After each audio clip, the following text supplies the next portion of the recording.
جی السلام علیکم ورحمۃ اللہ وبرکاتہ۔ امریکہ اور ایران کی آبنائے ہرمز میں جھڑپیں وقفے سے جاری ہیں۔ جنگ بندی اور سیز فائر بھی قائم ہے، لیکن آبنائے ہرمز میں امریکہ اور ایران کی جھڑپیں، ایران کے متحدہ عرب امارات پر حملے اور اسرائیل کے لبنان پر حملے بھی جاری ہیں وقفے سے۔ کیا جنگ بندی اور سیز فائر قائم رہ سکے گی؟ کیا کوئی شارٹ ٹرم معاہدہ ہو جائے گا؟ اور کیا ثالثی اور مذاکرات کی کوششیں کامیاب ہو جائیں گی؟ اس پر آج بات کرنی ہے، اور اس پر بھی بات کرنی ہے کہ آج 9 مئی 2026 ہے۔ 9 مئی 2023 کو عمران خان کو گرفتار کیا گیا اور پھر ہوئے ملک بھر میں ہنگامے۔ 9 مئی کے سائیڈ ایفیکٹس آج بھی جاری ہیں۔ آج بھی پاکستان تحریک انصاف 9 مئی بھگت رہی ہے۔ اس پر بھی مزید بات کرتے ہیں، اور اس پر بھی بات کرنی ہے کہ پٹرول ڈیزل کی قیمتوں میں ہوا پھر اضافہ، عوام پر ناکام ترین داخلی محاذ پر ناکام ترین معاشی محاذ پر ناکام ترین، بلکہ 78 سالہ تاریخ کی ناکام ترین داخلی محاذ کی بات کی جائے تو شہباز حکومت فارم 47 کی حکومت نے پھر پٹرول اور ڈیزل بم گرا دیا عوام پر۔ ڈیزل 15 روپے فی لیٹر مہنگا اور پٹرول 14 روپے 92 پیسے فی لیٹر مہنگا۔ یہ ویسے 92 کیوں رکھے تھے؟ 8 پیسے اور ڈال لیتے، یہ بھی 15 روپے فی لیٹر مہنگا کر دیتے۔ تو بہرحال ایک اور پٹرول اور ڈیزل مہنگائی بم عوام پر گرا دیا بدترین گورننس والی شہباز حکومت نے۔ تینوں موضوعات پر بات کرنی ہے، اور سب سے پہلے بات کر لیتے ہیں امریکہ اور ایران کی۔ آبنائے ہرمز میں جھڑپیں جاری ہیں امریکہ اور ایران کی وقفے سے۔ ایرانی کبھی نہیں جھکتے، عباس عراقچی یہ کہہ رہے ہیں، اور سرخ لکیر کراس نہ کریں ورنہ تباہ کر دیں گے۔ امریکی وزیر خارجہ مارکو روبیو نے دھمکی دی ایران کو۔ ہرمز کا کنٹرول ہمارے لیے ایٹم بم جتنا قیمتی ہے، ایرانی سپریم لیڈر کے مشیر کا بیان آیا ہے۔ ہرمز کی ناکہ بندی جاری رہے گی، آبنائے ہرمز کی ناکہ بندی جاری رہے گی، یہ کہا ہے امریکہ نے۔ اور آبنائے ہرمز میں آپریشن کے لیے سعودیہ کا امریکہ کو اپنی فضائی حدود اور اڈے دینے سے انکار۔ خبر آئی تھی کہ شاید سعودیہ آبنائے ہرمز میں آپریشن کے لیے اپنی فضائی حدود اور اڈے دے دے گا امریکہ کو۔ صدر ٹرمپ نے ڈائریکٹ کال بھی کی ولی عہد سعودی عرب کو، لیکن سعودی عرب نے آبنائے ہرمز میں آپریشن کے لیے اپنی فضائی حدود اور اڈے دینے سے انکار کر دیا ہے۔ اور کریں صدر ٹرمپ سطحی باتیں، بازاری باتیں سعودی ولی عہد کے خلاف۔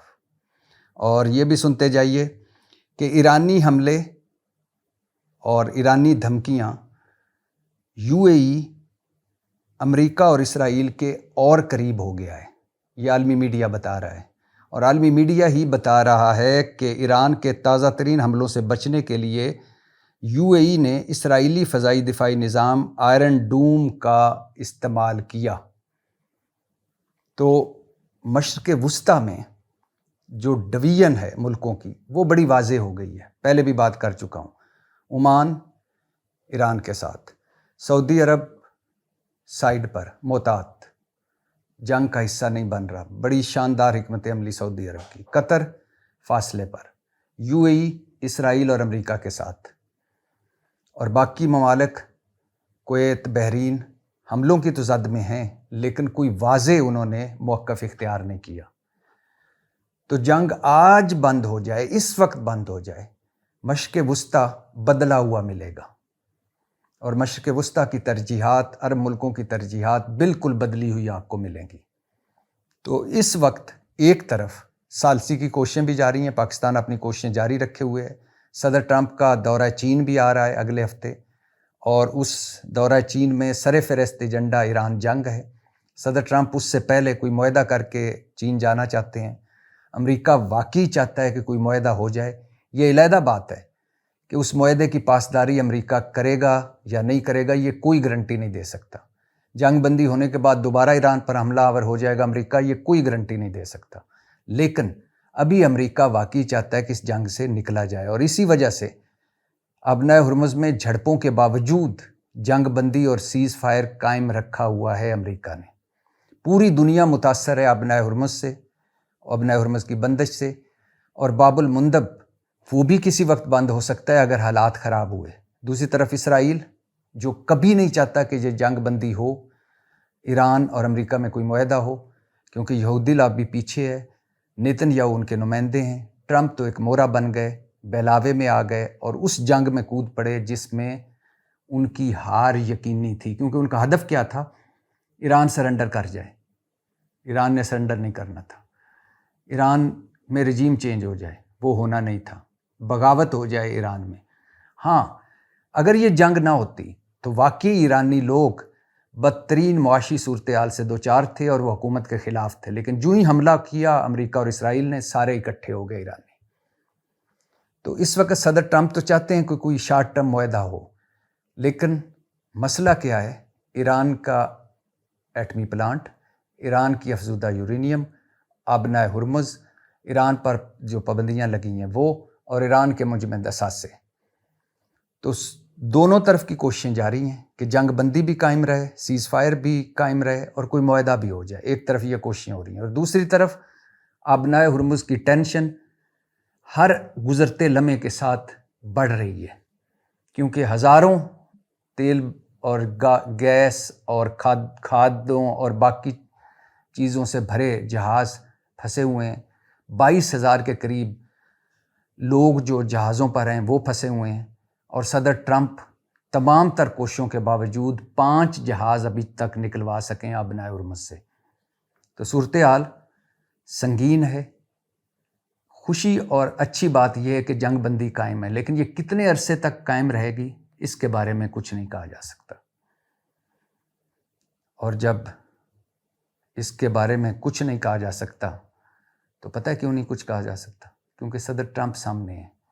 آج جو بھی دنیا مشکل میں ہے اس کی وجہ صدر ٹرمپ ہے. آج 2 جو جنگیں ہوئیں، ایران پر جنگیں مسلط کی گئیں، معاہدہ توڑ کر جنگیں مسلط کی گئیں، 2 بار مذاکرات سے اٹھ کر حملہ آور ہوئے امریکہ اور اسرائیل، یہ سب کے سب صدر ٹرمپ کی وجہ سے ہے. ورنہ امریکہ اور ایران کا تو معاہدہ ہو چکا تھا 2015 میں، صدر ٹرمپ نے آ کر توڑ دیا 2018 میں. تو اس وقت امریکہ اور ایران آمنے سامنے ہے. اسرائیل موقع کی تلاش میں ہے. یہودی لابی جنگ چاہتی ہے. کیوں؟ کیونکہ گریٹر اسرائیل کی جنگ ہے. کیوں؟ کیونکہ ایران کے تیل اور گیس پر قبضے کی جنگ ہے. کیوں؟ کیونکہ مسجد اقصی سے تابوت سکینہ تک کی جنگ ہے. جنگ بندی قائم ہے اور جھڑپیں بھی جاری ہیں. اسرائیل مسلسل جنگ بندی کی خلاف ورزی کر کے لبنان پر حملے کر رہا ہے، اور ٹینشن مسلسل بڑھتی جا رہی ہے ایران اور UAE میں بھی. تو ایک طرف تو یہ صورتحال ہے، اور دوسری طرف پاکستان ثالثی کی کوششیں کر رہا ہے. پاکستان الحمدللہ معرکہ حق اور آپریشن بنیاد المرصوص کے جشن بھی منا رہا ہے، اور منانے بھی چاہیے. بار بار کہہ رہا ہوں، فخر کی بات ہے. پاک فوج زندہ باد، پاک فضائیہ زندہ باد، اور شہید زندہ باد اور غازی زندہ باد. اپنے سے بڑے دشمن کو ہم نے لٹا دیا. کل اس کی مرکزی تقریب ہوگی اسلام آباد میں، آپریشن بنیاد المرصوص اور معرکہ حق کی. لیکن یہ ہمارا فرنٹ کمال کر دیا ہماری افواج نے، مگر ہماری حکومت 78 سالہ تاریخ کی بدترین حکومت ہے. ایک تو مینڈیٹ کوئی نہیں ان کے پاس، جعلی مینڈیٹ ہے. اوپر سے پیپلز پارٹی اور مسلم لیگ کا سارا تجربہ 4-5 مرتبہ مرکز پر حکومتیں کر چکے ہیں. پنجاب میں راجہ رنجیت سنگھ کے بعد سب سے لمبی حکمرانی ہے ہاؤس آف شریف کی. سندھ پر پتہ نہیں کب سے حکمرانیاں کر رہے ہیں پیپلز پارٹی والے. لیکن گورننس، پرفارمنس، معیشت، سیاسی عدم استحکام اور بہت سارے معاملوں میں ناکام ترین ثابت ہوئے ہیں پیپلز پارٹی والے، مسلم لیگ والے اور یہ دونوں اتحادی. اب ایک مرتبہ پھر پٹرول اور ڈیزل کی قیمتوں میں اضافہ کر دیا ہے. ان نائلوں نے، ان بے حصوں نے ڈیزل 15 روپے فی لیٹر مہنگا، ڈیزل فی لیٹر اب 414 روپے 58 پیسے ہو گیا ہے نئے اضافے کے بعد۔ پٹرول 14 روپے 92 پیسے مہنگا، پٹرول 414 روپے 78 پیسے کا فی لیٹر ہو گیا۔ اگر ان سے پوچھیں کہ کیوں مہنگا کر رہے ہیں آپ پٹرول اور ڈیزل، کیوں مہنگائی کر رہے ہیں آپ، تو بڑا پوپلا سا منہ بنا کر، پکا سا منہ بنا کر، سنجیدہ سا منہ بنا کر، جوکیلا سا منہ بنا کر، مذاق خیز منہ بنا کر یہ کیا جواب دیں گے؟ IMF کی شرط تھی بھائی، ہم IMF کے پروگرام میں ہیں، IMF سے ابھی ہم نے قسط لینی ہے جو مل گئی، ابھی ملی ہے 1.2 ارب ڈالر۔ اگر ہم یہ IMF کی شرط نہ مانتے تو ہمیں اگلی قسط نہیں ملنی تھی۔ ظالموں، بے حصوں، ہم غریب عوام کے لیے آپ نے IMF کو ولن بنایا ہوا ہے، آگے رکھا ہوا ہے، لیکن جب خود آپ کی بات آتی ہے تو اس وقت IMF کہاں ہوتا ہے؟ اربوں کی ذاتی تشہیر کر لیں آپ، مطلب اربوں کے اشتہارات ٹی وی پر اور اخباروں میں اپنی ذاتی تصویروں بھرے، وہ اشتہارات دے دیں، IMF چپ، IMF بولتا تک نہیں۔ گلف سٹیم جیٹ خرید لیں جس کا 86.5 کروڑ سالانہ خرچہ، 2100 لیٹر فی گھنٹہ جس کا پٹرول کا خرچہ، پائلٹوں کی تنخواہ ڈالروں میں، لگژری جیٹ اگر مریم نواز خرید لے تو IMF چپ ہے، اس کو کوئی مسئلہ نہیں ہے۔ بیوروکریسی کو اربوں کی نئی گاڑیاں اور اضافی پٹرول دے دیں، IMF کو کوئی اعتراض نہیں۔ آپ اسحاق ڈار ہوں، شہباز شریف ہوں، مریم نواز ہوں اور باقی سارے ہوں، وہ چارٹرڈ جہازوں پر پوری دنیا کی سیریں کر لیں، IMF کو کوئی اعتراض نہیں۔ ججوں کی مرات اور سہولتیں بڑھا دیں، IMF کو کوئی اعتراض نہیں۔ وزیروں، مشیروں، ممبران جو اسمبلیوں کے ممبر ہیں ان کی تنخواہیں اور مرات بڑھا دیں، IMF کو کوئی پرابلم نہیں۔ اربوں روپے کے ترقیاتی فنڈ آپ ممبران قومی اسمبلی اور ممبران صوبائی اسمبلیوں میں بانٹ دیں، IMF کو کوئی پرابلم نہیں۔ طبقہ اشرافیہ کو اربوں روپے کی سہولتیں اور مراد دے دیں سالانہ، IMF کو کوئی پرابلم نہیں۔ 20 گاڑیوں کے پروٹوکول لے کر پھریں آپ سب، IMF کو کوئی پرابلم نہیں۔ اربوں روپے اپنی سیکیورٹی پر خرچ کر دیں، IMF کو کوئی پرابلم نہیں۔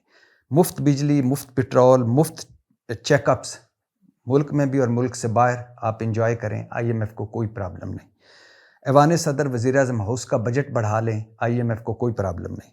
ممبران اسمبلی کے لیے نئی رہائش گاہیں بنا لیں، IMF کو کوئی پرابلم نہیں۔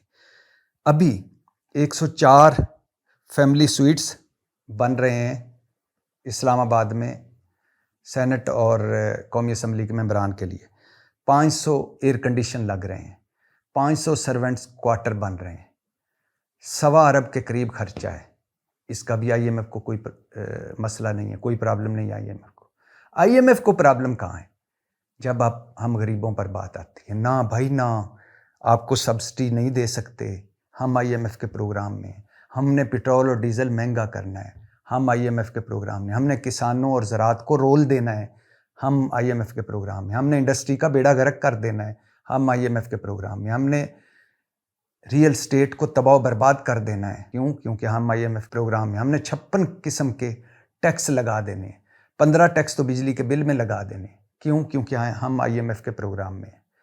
ہم نے عوام کو جینے نہیں دینا، مفت سہولتیں کوئی نہیں دینی، نہ جان مال کا تحفظ، نہ صحت کی سہولتیں، نہ تعلیم کی سہولتیں، کچھ بھی نہیں۔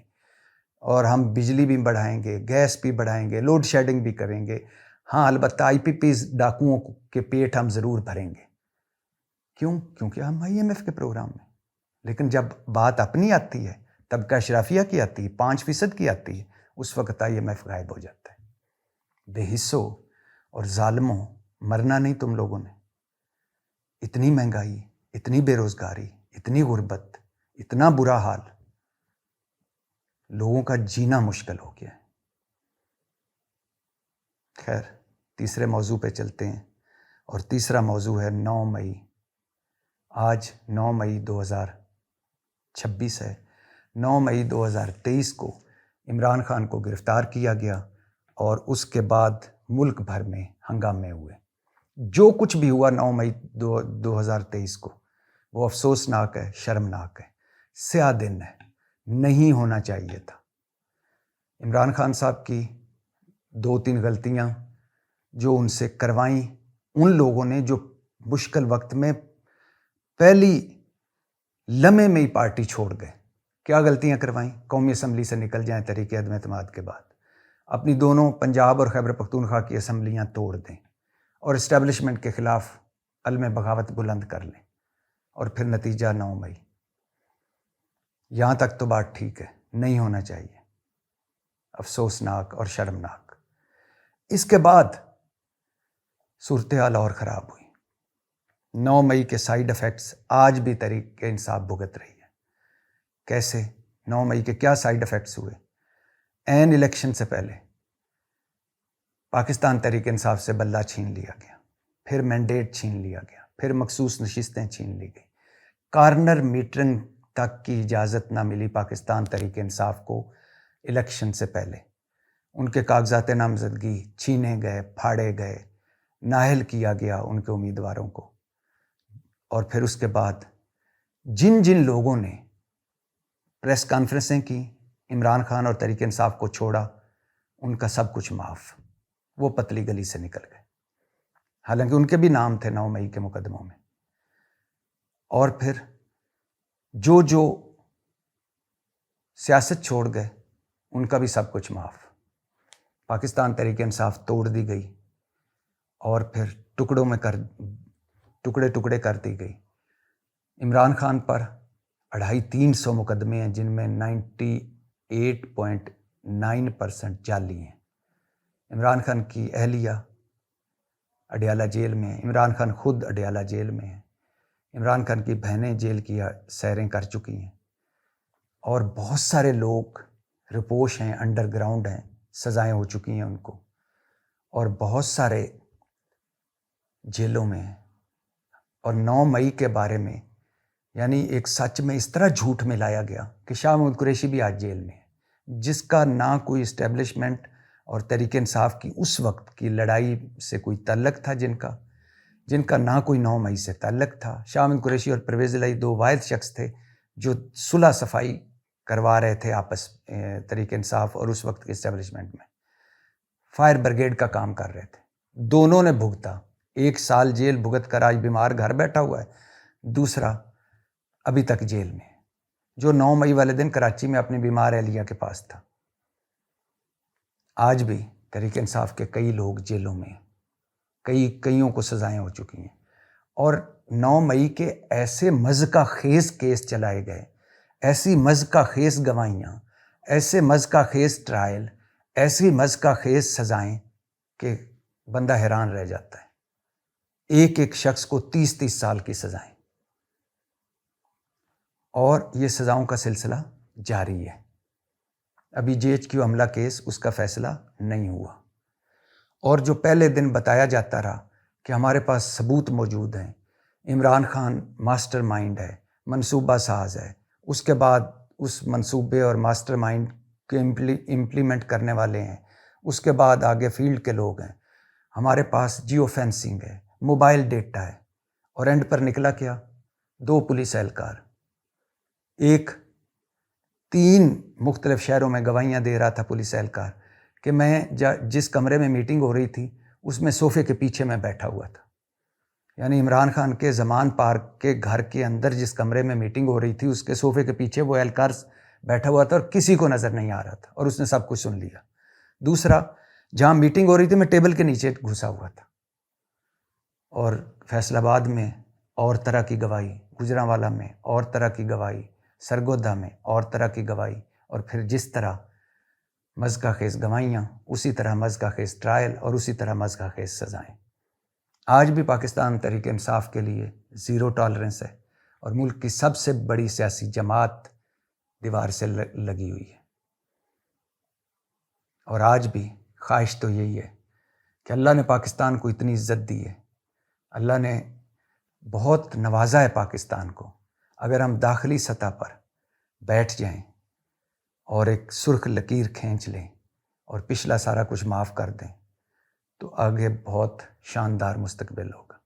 اگر ہم نریندر مودی سے بات چیت کرنے کے لیے تیار رہتے ہیں، طالبان حکومت سے 129 نشستیں مذاکرات کی کر لیتے ہیں، تو اپنوں سے کیوں نہیں؟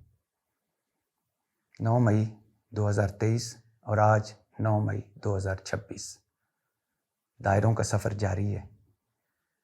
اور دکھ یہ ہے کہ یہی پیپلز پارٹی والے، یہی مسلم لیگ نون والے کل تک آزاد عدلیہ، آزادی اظہار رائے، ووٹ کی عزت، پارلیمنٹ کا تقدس، اصلیت ودیہ، کھوئے ملائی والی جمہوریت کے لیے سڑکوں پر تھے، اور آج سارا کچھ لپیٹ کے جیب میں ڈالا ہوا ہے اور اقتدار کے لیے بھٹو اور ضیاء ملے ہوئے ہیں۔